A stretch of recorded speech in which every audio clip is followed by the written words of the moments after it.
Le travailleur de la chaudière et le chef du gang étaient d'anciens camarades d'armée.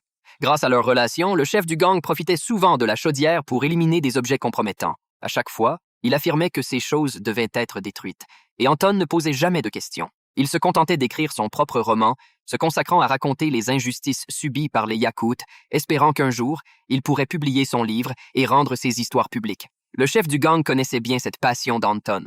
De temps à autre, il venait lui apporter du papier, cherchant à lui faire plaisir. La fille d'Anton venait aussi le voir de temps en temps.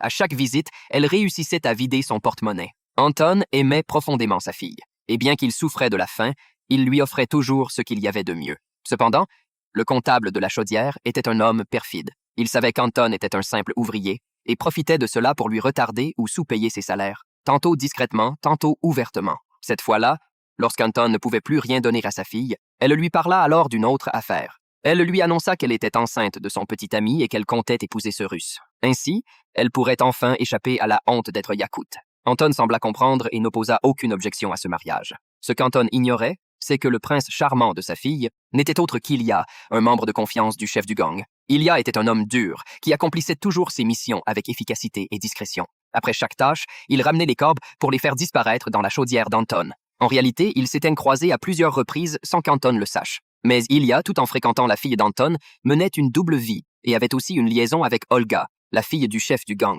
Olga était l'amie proche de la fille d'Anton.